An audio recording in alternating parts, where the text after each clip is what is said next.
Roger, coming to you first, please, for Sky Sports.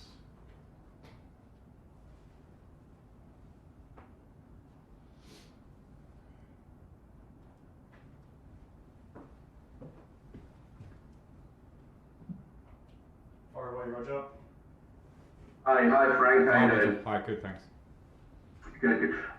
First of all, we'll be asking everyone today the sad news that Gerard Houllier has passed away. Just your response, you'll have come across his team during your playing career.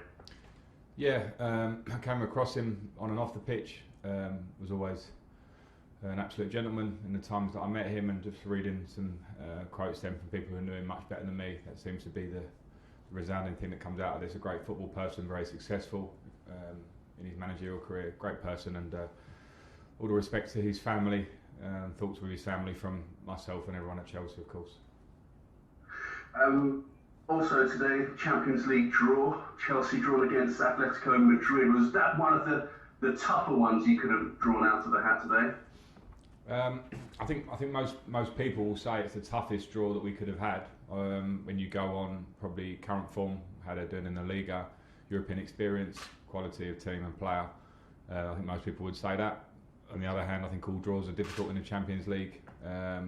We have to have belief in ourselves, and when that game comes round, and you're going to have to try and beat these sort of teams if you're going to win the Champions League. So it is what it is.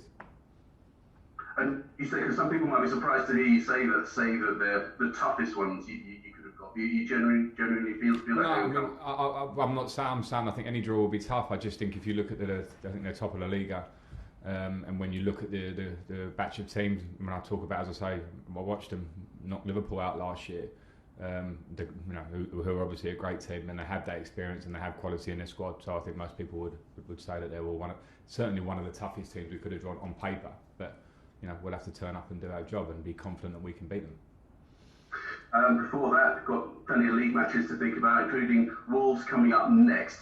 You've been on such a fantastic run until the defeat at the weekend. Was that just a slight stumble, do you think, or is that something your players are going to have to bounce back from after having going so well? Yeah, well, both of those. I think I think the Premier League is unforgiving. We saw that with different results over the weekend. We see it pretty much every weekend or every match day. We want our top level on Saturday, and we got beaten. That's it. We've been on a really long unbeaten run, playing some really good football as well as winning games, and we dropped our level for a game. So yeah, it's absolutely on us to pick it up again straight away. Was it a matter of you just dropping your level? Do you look at your performance of the weekend and think, yeah, we didn't match up to what we've been doing in the last few weeks or so? Yeah, we've been playing well, and I'm not the one that always sits here and says that, because I know that the next game is always the most important one. But we've been playing well and getting results with that, and moving in the direction we want. But this is the Premier League, as I say. You don't go to these clubs like Everton and expect anything, and we didn't quite perform, and we lost the game. Let's come to you, Moose. Hi Frank, how are you? Good, thank you. I'm going to ask one about the game in a moment, but it seems pretty likely this afternoon that London is going to go into Tier 3, and I was speaking to a couple of managers in London back end of last week. Just got fans back, just kind of got used to having fans back. Is it going to be difficult for you and the players to now adjust to playing behind closed doors again?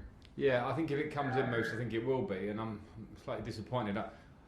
Even though we're in Tier 2 and we've had fans in for a game already, I did feel that it should have been a level playing field for fans. If some clubs can have them and some can't. We've seen, I think already, or felt it on the pitch, the backing that they give you and what it does to the game. I think that should be pretty level. I also think that we can I'm not telling the government what to do, but control 2,000 fans coming into a stadium if they're coming from within that tier or whatever, however they want to do that, to keep things moving along. So it's unfortunate, to say the least. Do you think, just off the back of that follow-up, do you think maybe football should be exempt? I'm not, again, like you, I'm not trying to tell the government what to do, but do you think there's a case to argue? Let's get it right. We are making it up as we go along, and that's not to sound critical. That's just a fact that we've never been in this position before. And I think when you're talking about can you control the situation, if clubs can control it, I think they've shown it so far that they can. So I would like to have thought that there could be something done to make it exempt where we can get that 2,000 number in. But again, that goes above my station. I'm just saying what I think. Yeah, you and me will never be Prime Minister, Frank. Well, I don't want to be, don't worry. Last one then on the game. I mean, if you're in the middle of a very busy schedule, which includes the Christmas games, Boxing Day going into New Year, how important now off the back of the weekend is it to stay in the race? None of the top teams by less than one at the weekend. It's just important over the next month, isn't it, to stay in the race? Yeah, definitely. And as I kept saying when people were sort of touting us for title contenders after the Leeds game particularly, I think I felt it's a long race to win a Premier League. I did it as a player. I understand lots of elements of it, and there are lots of difficult moments, and one of those is losing a game and trying to bounce back from it very quickly, which is what we need to do, and to sustain performance and sustain results over a period of time, and particularly a busy period of time like Christmas. So yeah, it's on us to try and do that. Go to Olivia at PLP. Hi, Frank. Hi. What's the update on Christian Pulisic? Obviously, he was left out of the squad. Is he going to be in the squad or even in contention to start against Wolves tomorrow? Yeah, he was out of the squad for injury, so he was struggling with his hamstring at the weekend. He trained when we played against Everton on that day and has felt better, so he's in the squad for tomorrow. Yet to be decided whether he starts or not, but it's obviously positive news from where it was at the weekend. Perfect. And you've been playing 4-3-3 and it's been working really well, and the balance of the team's been really nice. With Ziyech and Hudson-Odoi both being out, are you considering a different formation almost to get better of the players that are available to you?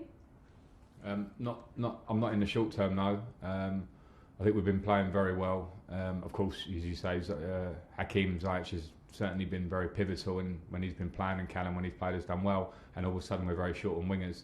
But we have capabilities to still play. It wasn't the formation that we didn't get right at the weekend. It was actually the way we executed it, which we have players that can definitely comfortably do that. So we just need to improve on the weekend. And let's finish this section with you, Liam. Hi, Frank. Hi. Just to follow up on Olivia's question, with the wingers out, I know you said Pulisic's coming back. Is it a little bit harder to get the kind of creation in this team that you've had to such a healthy degree in the last few weeks? And do you maybe need other players in other positions to step up and assume that creative responsibility?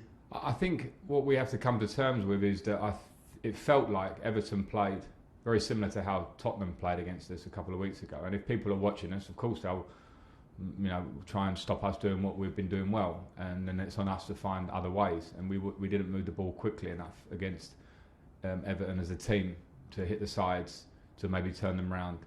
So I think we just need to make sure that we understand that if teams make it difficult for us, we have to have ways to get around that. And our level dropped. I think even at our top level, we would have found a way around that. And I can certainly accept this group of players going so long unbeaten that there's one game that feels like that. And we can't really make the excuse of not having the wingers. It's unfortunate in the short term. As I said before, I think we have players capable of playing in those areas. So I don't want to hang on that one, and hopefully the wingers are all back soon anyway. Okay, that finishes the broadcast section.